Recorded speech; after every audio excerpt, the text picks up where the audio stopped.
Halo semuanya.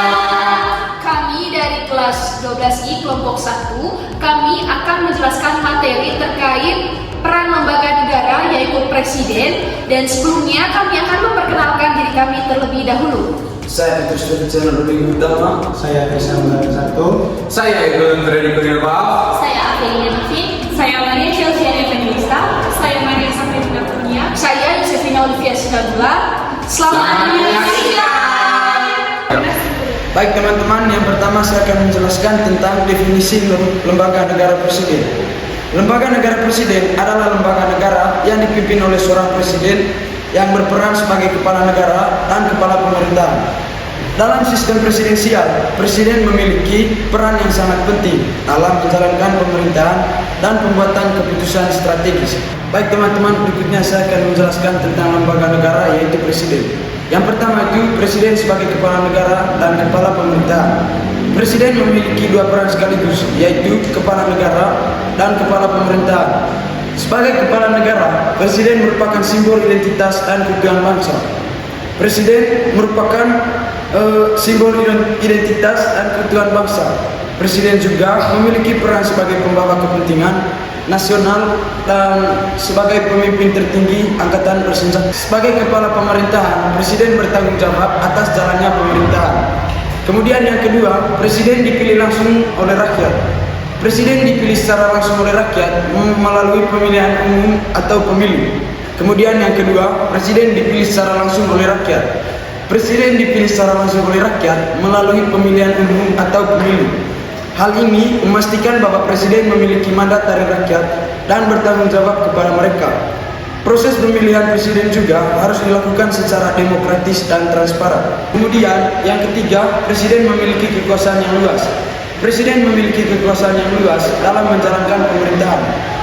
Presiden memiliki kekuasaan untuk yang pertama, membuat keputusan, yang kedua, menandatangani undang-undang, yang ketiga, mengangkat penjabat negara, kemudian yang terakhir, mengambil tindakan untuk menjaga keamanan dan keselamatan negara.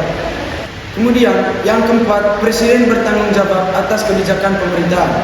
Presiden bertanggung jawab atas kebijakan pemerintahan dan harus menanggungjawabkan kebijakan tersebut kepada rakyat dan lembaga legislatif. Presiden juga harus memastikan bahwa kebijakan pemerintahan sesuai dengan konstitusi dan peraturan perundang-undangan. Kemudian yang terakhir, presiden memiliki peran dalam membuat undang-undang dan peraturan. Presiden memiliki peran dalam membuat undang-undang dan peraturan baik secara langsung maupun melalui kabinet. Presiden juga dapat mengajukan rancangan-rancangan undang-undang kepada lembaga legislatif. Dalam proses pembuatan undang-undang, presiden harus bekerja sama dalam lembaga legislatif dan memastikan bahwa undang-undang yang dibuat sesuai dengan kepentingan rakyat. Selanjutnya, saya akan menjelaskan tentang lembaga negara presiden. Yang pertama, peran presiden sebagai kepala negara. Presiden sebagai kepala negara adalah simbol kekuasaan dan kedaulatan negara. Ia mewakili negara di dalam negeri dan di luar negeri, serta bertanggung jawab untuk menjaga kepentingan nasional. Yang kedua, peran presiden sebagai kepala pemerintahan. Presiden sebagai kepala pemerintahan adalah pemimpin pemerintahan yang bertanggung jawab untuk membuat kebijakan, mengambil keputusan strategis, dan mengawasi pelaksanaan kebijakan. Yang ketiga, peran presiden dalam menghadapi krisis. Presiden dalam menghadapi krisis adalah pemimpin yang bertanggung jawab untuk mengambil keputusan cepat dan tepat, membuat kebijakan darurat, dan mengkoordinasikan bantuan dan dukungan. Yang keempat, peran presiden dalam mengambil keputusan. Presiden dalam pengambilan keputusan adalah pemimpin yang bertanggung jawab untuk mengambil keputusan strategis, membuat kebijakan nasional, dan mengawasi pelaksanaan keputusan. Selanjutnya, yang kelima, peran presiden sebagai pemimpin militer. Presiden sebagai pemimpin militer adalah komandan tertinggi angkatan bersenjata yang bertanggung jawab untuk mengambil keputusan strategis militer, membuat kebijakan pertahanan nasional, dan memimpin dalam menghadapi ancaman keamanan nasional. Selanjutnya, saya akan menjelaskan tentang tugas dan wewenang presiden. Yang pertama, membuat undang-undang. Presiden memiliki kekuasaan untuk membuat undang-undang bersama dengan anggota DPR lainnya. Yang kedua, menetapkan peraturan pemerintah. Presiden dapat menetapkan peraturan pemerintah. Yang ketiga, memegang kekuasaan tertinggi atas angkatan laut, angkatan darat, dan angkatan udara. Presiden memiliki kekuasaan tertinggi atas angkatan militer bersenjata.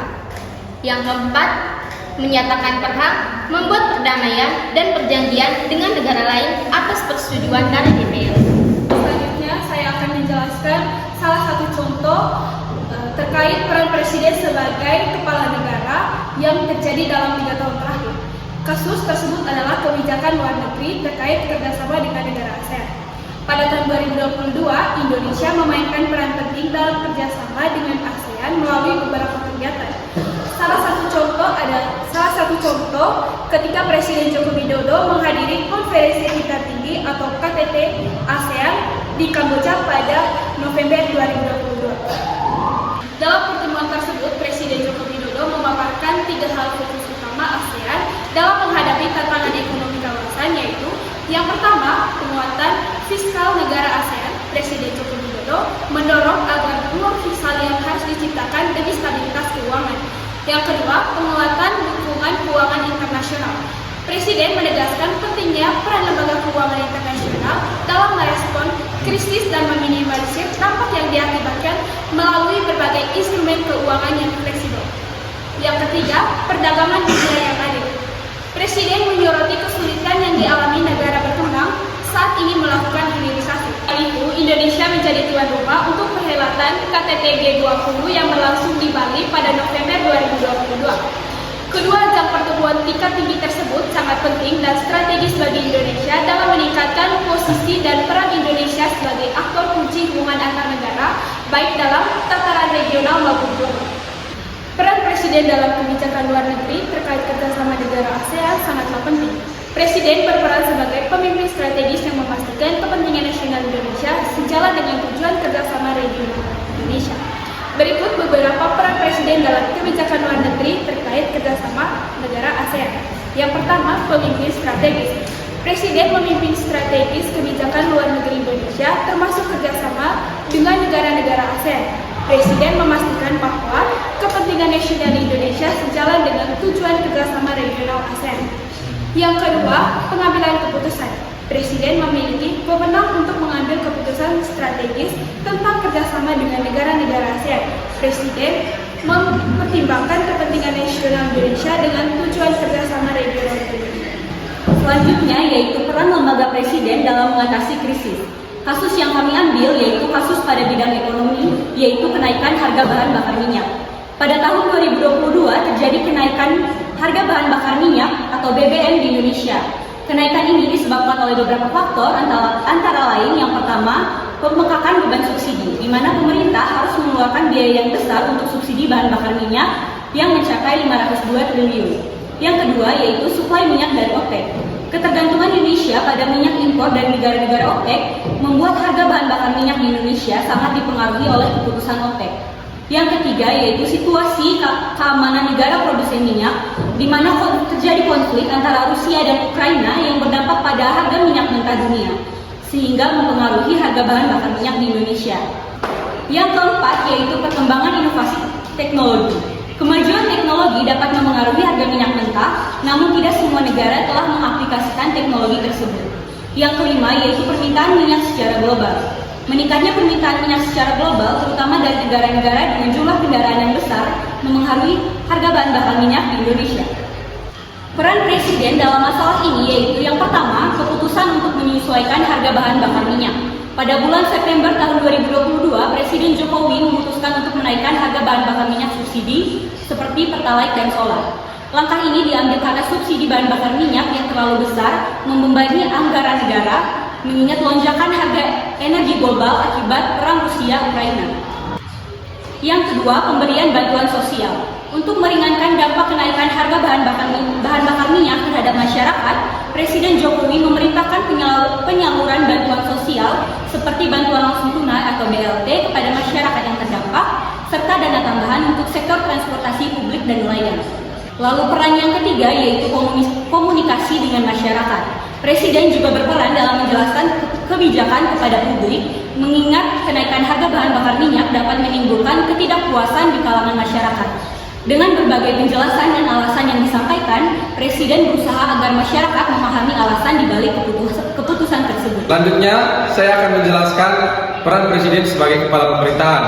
Kasus yang kami ambil ini adalah pengelolaan dana desa pada tahun 2022. Pengelolaan dana desa tahun 2022 diatur melalui Peraturan Menteri Keuangan atau PMK nomor 201 garing PMK /07 2022. Peraturan ini mengatur tentang pengelolaan desa yang bersumber dari anggaran pendapatan dan belanja negara. Dalam peraturan tersebut dijelaskan bahwa pengelolaan desa harus dilakukan secara transparan, akuntabel, dan partisipatif. Pemerintah desa harus menyusun rencana kerja dan anggaran desa yang memuat rincian kebutuhan dana desa tahunan. Selain itu, peraturan tersebut juga mengatur tentang alokasi dana desa yang harus diperuntukkan bagi kegiatan-kegiatan yang spesifik, seperti alokasi dasar, alokasi yang dihitung berdasarkan presentasi tertentu dari anggaran dana desa yang dibagi secara proporsional kepada setiap desa berdasarkan klaster jumlah penduduk. Yang kedua, alokasi afirmasi, alokasi yang diberikan kepada desa tertinggal dan desa sangat tertinggal yang memiliki jumlah penduduk miskin atau tinggi. Yang ketiga, alokasi kinerja. Alokasi kinerja adalah alokasi yang diberikan kepada desa yang memiliki hasil penilaian kinerja terbaik. Pengelolaan dana desa pada tahun 2022 harus memperhatikan prinsip pengelolaan keuangan negara yang baik seperti transparansi, akuntabilitas, dan partisipasi masyarakat. Peran Presiden dalam pengelolaan dana desa sangatlah penting. Presiden memiliki peran sebagai pemimpin strategis yang memastikan kepentingan nasional Indonesia sejalan dengan tujuan kerjasama regional ASEAN. Berikut beberapa peran Presiden terkait masalah pengelolaan dana desa. Yang pertama, pengambilan keputusan. Presiden memiliki wewenang untuk mengambil keputusan strategis tentang pengelolaan dana desa, termasuk penanganan kasus korupsi dan penindakan terhadap oknum yang terlibat dalam tindak pidana. Yang kedua, pengawasan dan evaluasi. Presiden bertanggung jawab untuk memantau dan mengevaluasi kemajuan pengelolaan dana desa, serta mengambil tindakan korektif untuk jika diperlukan. Yang ketiga adalah pengalokasian anggaran. Presiden memiliki peran dalam mengalokasian anggaran untuk pengelolaan dana desa, serta memastikan bahwa anggaran tersebut digunakan secara efektif dan efisien. Yang keempat, koordinasi dengan instansi pemerintah. Presiden bertanggung jawab untuk mengkoordinasi kegiatan dengan instansi pemerintah terkait, seperti Kementerian Keuangan dan Kementerian Dalam Negeri, dalam pengelolaan dana desa. Dalam konteks pengelolaan dana desa, Presiden juga memiliki peran dalam memastikan bahwa dana desa digunakan secara efektif dan efisien untuk meningkatkan kesejahteraan. Hal ini dapat dilakukan melalui pengawasan dan evaluasi terhadap penggunaan dana desa, serta mengambil tindakan korektif jika diperlukan. Selanjutnya, saya akan membahas tentang peran Presiden dalam pengambilan keputusan. Nah, kasus yang saya ambil di sini adalah salah satu kasus yang terjadi pada tahun 2022, yaitu penanganan pandemi COVID-19, khususnya terkait kebijakan PPKM atau pemberlakuan pembatasan kegiatan masyarakat yang level 4 yang ada di Jawa dan juga Bali. Kasus yang terjadi pada tahun 2022 yaitu pandemi COVID-19 ini mengalami peningkatan kasus yang sangat tinggi, bahkan terjadi setiap harinya. Varian Delta juga yang lebih menular ini menyebabkan tingkat keparahan yang lebih tinggi, serta kasus kematian yang sangat tinggi apalagi di kota-kota besar, dan juga tenaga kesehatan yang mulai kewalahan yang menghadapi lonjaknya angka pasien yang sangat tinggi. Selain itu juga kondisi di rumah sakit itu, fasilitas-fasilitas yang ada di rumah sakit itu tidak mampu menangani pasien-pasien yang terus meningkat setiap harinya, dan juga banyaknya rumah sakit yang kekurangan tenaga medis karena ikut terpapar virus COVID-19 ini. Adapun juga perdebatan kesehatan dan juga ekonomi yang terjadi di masyarakat. Yang pertama itu adalah pelaku usaha mendesak agar tidak ada pembatasan ketat karena adanya dampak ekonomi. Yang kedua juga tenaga kesehatan itu meminta agar adanya pembatasan maksimal untuk mengurangi beban rumah sakit. Dan yang ketiga itu masyarakat terbagi antara yang mendukung lockdown dan juga ada yang menolak lockdown. Yang keempat juga pemerintah daerah itu meminta kejelasan dari kebijakan yang diumumkan dari pusat. Bagaimana keputusan presiden pada saat itu? Nah, keputusan presiden yang pertama itu yaitu implementasi PPKM level 4, yaitu adanya pembatasan aktivitas masyarakat di luar rumah dan juga adanya pemberlakuan jam malam untuk kegiatan usaha dan juga adanya penutupan tempat wisata dan pusat keramaian untuk sementara. Selanjutnya ada pembatasan pusat perbelanjaan, di mana mal itu hanya boleh beroperasi sampai pukul 5 sore dan juga pembatasan pengunjungan maksimal 25% dan juga penutupan area makan di tempat atau dine-in dan juga pengaturan protokol kesehatan yang lebih ketat. Selain itu ada juga pembatasan mobilitas. Pembatasan mobilitas ini itu terdiri dari pengurangan kapasitas transportasi umum dan juga adanya pembatasan perjalanan antara kota dan provinsi dan pengetatan di titik-titik perbatasan wilayah serta pengawasan ketat terhadap pemudik. Selanjutnya ada bantuan sosial. Nah, bantuan sosial seperti apa yang diberikan? Yang pertama, pemberian bantuan tunai kepada masyarakat yang terdampak COVID-19. Yang kedua, subsidi listrik dan air untuk rumah tangga. Yang ketiga, bantuan sembako untuk warga-warga miskin. Dan yang terakhir, insentif untuk UMKM yang terkena dampak COVID-19.